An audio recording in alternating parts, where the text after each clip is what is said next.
السلام عليكم ورحمة الله وبركاته. اليوم إن شاء الله تعالى أنا برد على تعليق وردني من بعض الإخوة اللي تقريبا أعتقد إن هم بيقرأوا في كتب التاريخ القديم. ذكر لي جزاه الله خيرا، بيقول لي إني أنصحك تقرأ كتاب الإكليل للإمام الهمداني، لأن هو ذكر بيقول فيه إن أنبياء بني إسرائيل أو علماء بني إسرائيل أو فرعون نفسه أصلا كانوا من اليمن، وإن الحضارة أو الكلام ده ما كانش موجود في مصر. لأن صراحة يا أخي الكريم يعني اعذرني إن أقول لك إن كلامك خطأ شكلا وموضوعا. طب مين هو الإمام الهمداني عشان الناس اللي تسمعنا تبقى يعني متابعة معانا؟ الإمام الهمداني هو عالم من علماء اليمن، كتب في تاريخ اليمن القديم، فذكر عن مدينة حمير وعن سبأ، وذكر عن كل الحضارات وكل الأمم والملوك اللي كانت في اليمن. طيب هو اليمن كان ليه حضارة؟ طبعا اليمن كان ليه حضارة قديمة ومذكورة، وكل من قرأ التاريخ سيعلم ذلك، وربنا نفسه سبحانه الله تعالى ذكرها في القرآن في سورة سبأ، قصة كاملة عن بلقيس إلى آخره. طيب العالم ده كان بيتكلم عن الأنساب كذلك، وكان بيتكلم عن التاريخ، وكعادة أي عالم بيكتب في تاريخ بلدي دايما بتلاقي عنده حنين، وأحيانا بعض المؤرخين بيقولوا إن اللي بيكتب في تاريخ بلده أحيانا يغلو بعض الغلو في تاريخ بلاده. نيجي نشوف الحقائق القرآنية. الحقائق القرآنية بتكذب الكلام ده، الحقائق النبوية بتكذب الكلام ده، الحقائق التاريخية بتكذب الكلام ده. أنا ليه بقول لك الكلام ده؟ لأن سمعنا النهارده بعض الناس من العراق طلع يجي يقول لك إن الأهرامات اصلها اللي بناها العراقيون، واحد تاني يجي يقول لك السودان هم اللي بنوا الاهرامات لان هم كانوا قاعدين في بلاد النوب، واحد تالت يجي يقول لك لا ده مش عارف اليمن. فمش فاهم الكلام ده كله ظهر امتى وازاي. طيب ربنا بيقول وفرعون ذي الاوتاد الذين طغوا في البلاد، صح ولا لا؟ والله عز وجل قال اذهب الى فرعون انه طغى، والله عز وجل قال فاخذه الله نكال الاخره والاولى فاخذناه وجنوده فنبذناهم في اليم. اني يم؟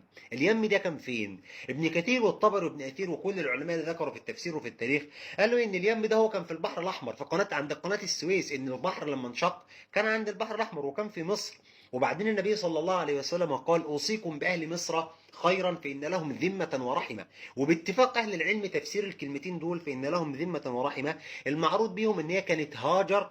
كان الرئيس السادات الله يرحمه كان بيقول هاجر، ما كانش بيقول هاجر، والاثنين صح على فكره. يعني الرئيس السادات الله يرحمه كان راجل لغوي، يعني كان ما شاء الله عليه كان مفوه رحمه الله رحمه واسعه. بعد السيده هاجر او هاجر او ام اسماعيل اتى سيدنا موسى. طب هم دول كانوا عايشين فين؟ كانوا عايشين في مصر هنا، وباتفاق اهل العلم ان سيدنا موسى ولد في مصر، ما فيهاش خلاف دي ما فيهاش خلاف ان سيدنا موسى ولد في مصر، ما فيش حد اختلف فيها، وان اليم اللي رمي فيه كان في مصر، وان البحر اللي انشق كان في مصر، وان فرعون اصلا اللي كان بيعذب بني اسرائيل كان في مصر، وفرعون نفسه في سورة الزخرف أليس لي ملك مصر وهذه الأنهار تجري من تحتي أفلا تبصرون؟ فرعون نفسه شهد بذلك. فكيف بعد الحقائق القرآنية والحقائق النبوية تيجي تطلع يا أخي الكريم وتقول إن هو كان أصله يمني؟ طيب يبقى دي كده عندك القرآن ودي كده عندك السنة. مين اللي رد على الإمام الهمداني؟ رد عليه ابن كثير، ورد عليه الزمخشري، ورد عليه الرازي،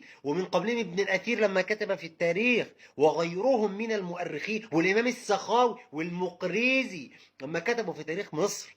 راجع تاريخ مصر الأول قبل ما تتكلم عن تاريخ مصر. كل هؤلاء كتبوا وذكروا الحقائق اللي أنا بقول لك عليها دي.